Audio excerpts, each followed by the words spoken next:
also no video games here. I think that's a huge mistake. A huge mistake. How do you not have a video game attached to this? The Old Republic and the Knights of the Old Republic are some of the most beloved games for Star Wars, and you're not going to release a video game along with this giant push?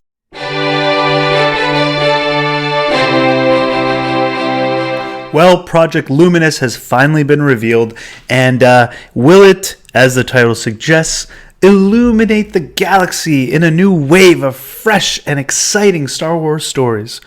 Or will it be a flash in the pan, a shooting star that quickly burns out and falls to Earth? Time will tell. This story coming from CNET.com. Star Wars, The High Republic. Oh, there we go. As it was rumored, we figured that was probably the case. They seem to be alluding to it in the comics. And here we have confirmation. Star Wars, The High Republic is Disney's new Star Wars saga. It mixes novels, comics, and children's books, and is set 200 years before the Phantom Menace. It's just on my brain. Here's a artwork of one of the press release, I guess, the official artwork for it, and I don't know. We got 1, 2, 3 guys, and 1, 2, 3, 4, 5 females. Course. In December, The Rise of Skywalker ended the Star Wars sequel trilogy, but fear not, Jedis and Sith Lords. Disney and Lucasfilm have plenty of Star Wars in the pipeline for you. On Monday, the two companies unveiled Star Wars The High Republic, formerly known as Project Luminous, which combines novels, children's books, and comics to tell one interconnected story. The High Republic saga is set 200 years before The Phantom Menace, the first prequel film. That puts it about 260 years before the original Star Wars flick. At this stage in the Star Wars universe, the Jedi Order still has the Galactic Empire very much under control. Okay, I'm not sure how it's an empire if it's a republic, but the Galactic Empire during the High Republic, you can't have both. No Machiavellian secretly Sith politicians around here. No, sir. According to Michael Siglain, director of Lucasfilm Publishing, this quote from Obi-Wan Kenobi is the inspiration for the new saga. For over 1,000 years, for over 1,000 generations, the Jedi Knights were the guardians of peace and justice. It's a line that we've been hearing since 1977, and we thought, what does that look like? Well, we did kind of see that in the prequels, but Siglain explains in a teaser trailer for The High Republic. The teaser also features creators on how they envisage the Jedi of this era as the Jedi Knights of the Round Table, which is to say the Jedi Order is at the peak of its heroism and badassery. That's the trailer there. But of course, calamity will strike and heroes will be tested. The threat emerges from the Nihil, imagined as space Vikings who live on the fringe of the Galactic Empire. Again, is it an empire or a republic? According to the creators, the Jedi won't be the only stars, though, as new smugglers, scoundrels, and bounty hunters will also see time in the spotlight. Phase 1, The High Republic, debuts in August of the Star Wars Celebration. At Star Wars Celebration Anaheim, and will feature 5 releases: young novel Into the Dark, middle grade novel A Test of Courage, a comic book series, The High Republic Adventures, another comic book series, this one from Marvel, simply called The High Republic, and finally a novel called The Light of the Jedi. And that seems to be it for this article.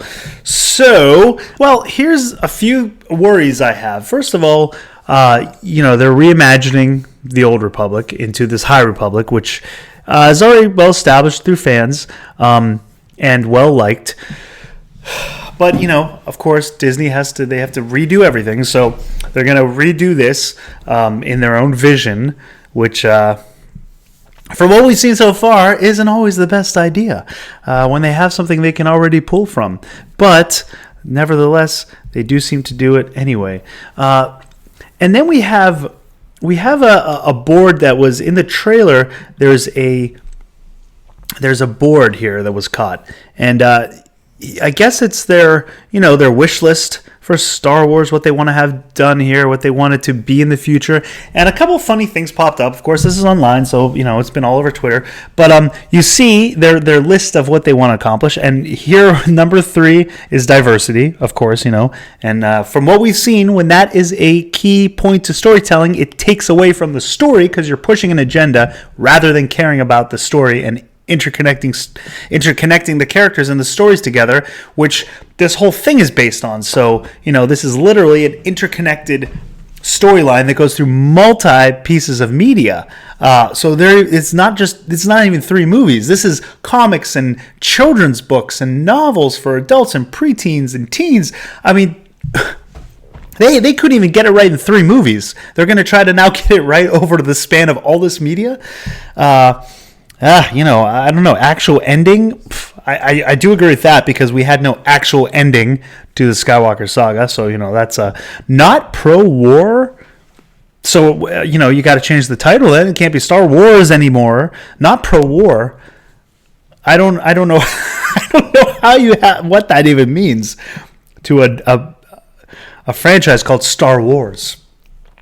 Wouldn't be very exciting if it's not going to have some aspects of war in it, considering the title.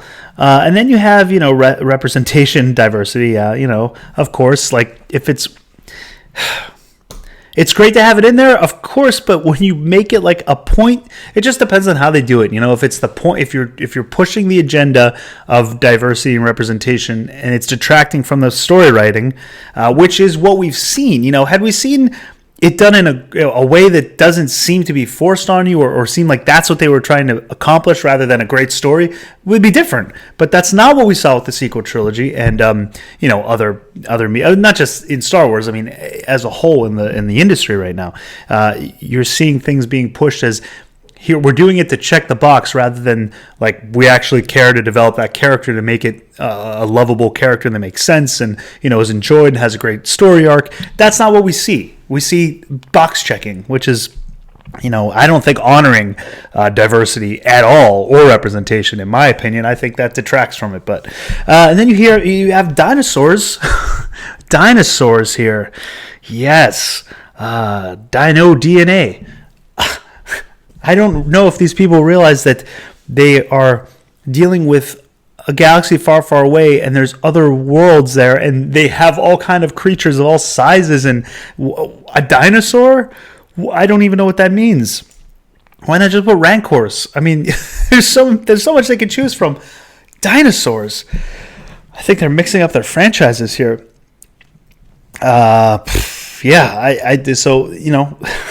So that's another thing that's interesting.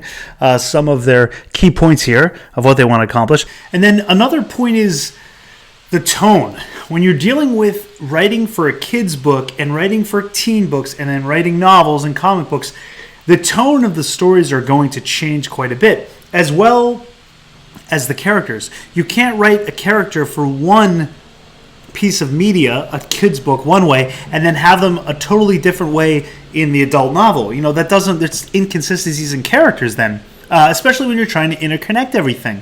We've had kids' books before in Star Wars, but they've always been kind of set apart as stories not really connected to the EU. They were stories written for kids. It wasn't an all-connected kind of world, or at least it wasn't connected with the EU timeline. But it seems like they're trying to do that with this, where it's all going to be connected. But then you can't. The tone changes. You're going to have different point of view, or you're going to deal with different issues when you're writing for a kid, and then a preteen, and then a teen or an adult. So the tone changes. And it's going to be tough to keep consistencies with that, and with the characters. You have.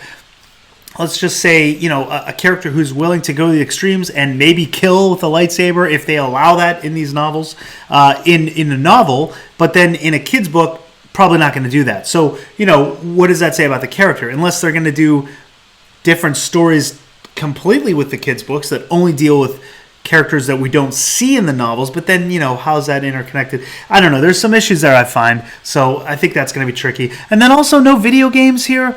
I think that's a huge mistake. A huge mistake.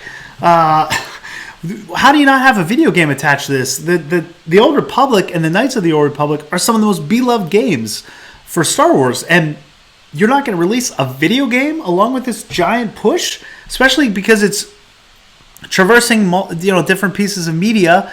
How do you not have a video game attached to that? That, I think, is a big mistake. I looked on EA's, I tried to find a press release from EA. The only thing I could find is that they said they were going to have a new Star Wars game out before April of 2022. That's 2 years away from now. So I think that's a big mistake, not releasing a video game along with this. But, I'm not running Lucasfilm, so... Anyway, those are just some of my thoughts. Let me know yours. Are you guys excited for this Project Luminous? High Republic / Galactic Empire, whatever that means. Dinosaurs in Star Wars? How can you go wrong? Whoa! All right, let me know in the comments down below. Do give this video likes up and likes up, a thumbs up, likes up, and share it with the world. And if you haven't subscribed, by goodness, hit that subscribe button. Until next time, lock the doors and hope they don't have blasters.